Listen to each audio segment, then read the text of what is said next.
Why you burning up your Yu-Gi-Oh? Why am I burning Mystic Mine? Son, there's going to be a point in your life when you're going to have to make a decision, okay? All right? Either you're going to be a combo player, you're going to be a control player, or you're going to be an aggro player. An aggro player. Okay, but look at me. Yeah. Look at me. Never is it right to be a Mystic Mine player. Okay. All right, go play. The thing that I love the most about being a father, especially coming from someone that didn't have one growing up, is just watching your kids grow and develop into the people that they want to be. He said he wanted to be an aggro player.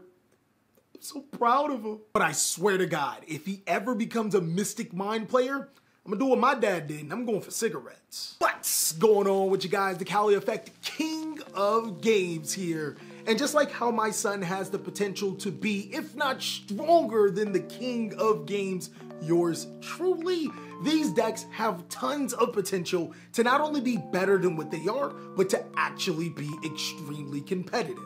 That's right, guys, the Lightning Overdrive set is just a little bit better than you think. It's actually a lot of bit better than Blazing Vortex. There are some strategies that get a serious boost from this set. The cool thing about this video is that I typically just pick decks that have tons of potential, but man, there are some hidden gems that make these strategies strong. So in this video, of course, I'm going to be unveiling you guys 5 strategies that I think is really good. So if you want to see more content like this, then be sure to destroy that subscribe button, but also be sure to hit that notification bell because, well, we just too strong.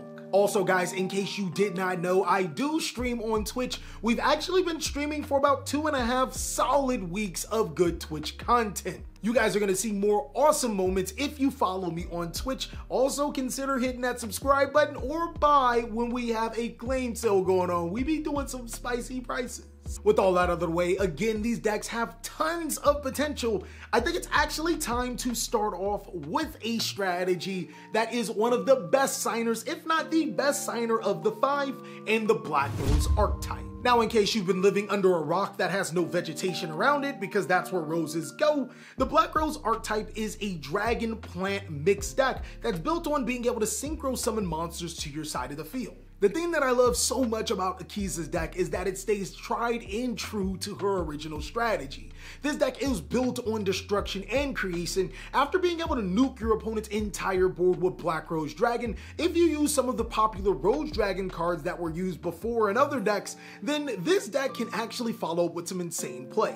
Let's say your opponent has a pretty decent board. After using some of your power spell cards like Dark Ruler No More, you can easily synchro summon into a Black Rose Dragon using some of your Rose monsters, which gain effects when you synchro summon. Black Rose Dragon allows you to nuke the board. Your Rose Dragon monsters give you advantage like summoning to your side of the field. You summon Rox Rose, you add the Basil Shoot from your deck to your hand, and guess what? You got 2 monsters. It's time to combo. This deck can actually make some ferocious first turn boards or follow-up boards after a good Black Rose board wipe, taking full advantage of being a dragon-based deck. Heretic Seal of Heavenly Spheres, as well as Borreload Savage Dragon become cards that this deck can make with ease. Now, the Black Rose archetype did get another boss monster inside of Rudy Rose Dragon. This card allows you to banish all cards in your opponent's graveyard when it is synchro summoned.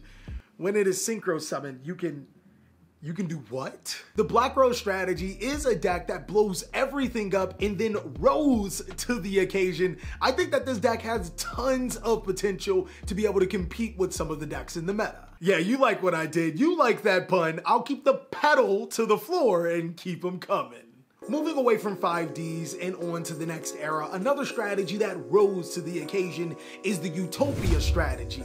Now, for the players that didn't know, the Utopia strategy is an XC deck based on Utopia. Now, if I would have told my younger self that Utopia was actually going to be a deck with tons of potential and potentially a legitimate threat, I probably would have laughed myself back into the future. Before it became a deck with tons of potential, players already respect the Utopia concept. If you can put 2 level 4 monsters to your side of the field, you can make Utopia double, which adds double or nothing from your deck to your hand, which allows you to Exceed summon into Utopia again. And if you can negate Utopia's own attack by, I don't know, activating its effect, you can make Utopia 10,000 attack and attack again. If your opponent has a monster with 2,000 or less attack on the field, that means you wipe at least 8,000 of their life points. The Utopia strategy should focus on using XYZ change tactics. Anytime you summon a Utopia monster, you can pay 500 life points to draw a card. This is not once per turn.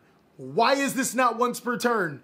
It doesn't make sense that this is not once per turn. But it kinda does, because if you can exceed summon Utopia 4 times in one turn, which is fairly feasible in this deck, you can actually be at a 2,000 point deficit and gain some really cool Utopia effects. Cards like Rank Up Magic Zexo and Zexo Interest both have effects. If your life points are 2,000 less than your opponent, you can gain some pretty cool advantage. Also, you got to draw 4 cards from your XYZ change tactics. Let's not forget that. I feel that the Utopia deck is an excellent one-shot going second deck, but has tons of potential because we know of some really good Utopia cards that are coming out in the future to make this deck too strong.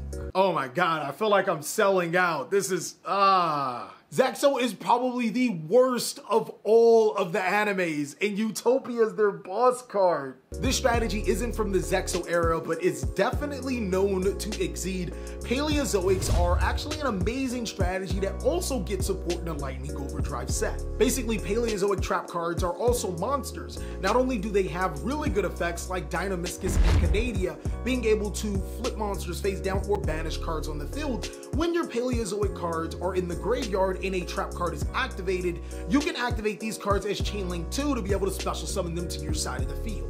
These trap cards are a little bit different than Eldritch decks and Huaquero and Conquistador, as these monsters are not trap cards at that particular time, they're monsters. You can't use cards like Harpy's Feather Duster or Cosmic Cyclone to get rid of them. Also, since they're level 2 aqua monsters, you can use these monsters to be able to make totally awesome to your side of the field. It negates the activations of cards just like any other negating card, but the difference between this one and the other ones is that it can actually take the card it negates. Now, being a dad myself and being really good at dad jokes, I think it's the time to tell you a dad joke.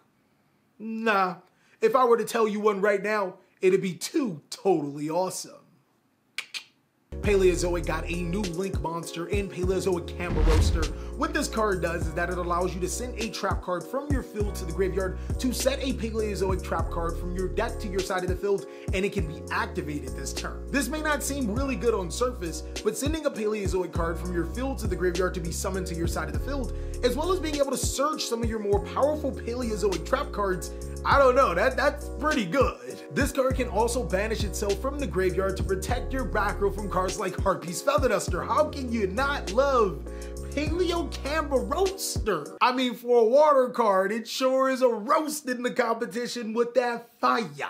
The next strategy does have similar attributes to Paleozoic. You can say it's water, because it's a pirate deck and they have the same attributes. Look, you can hate all you want on the pun, but the setup, oh my god.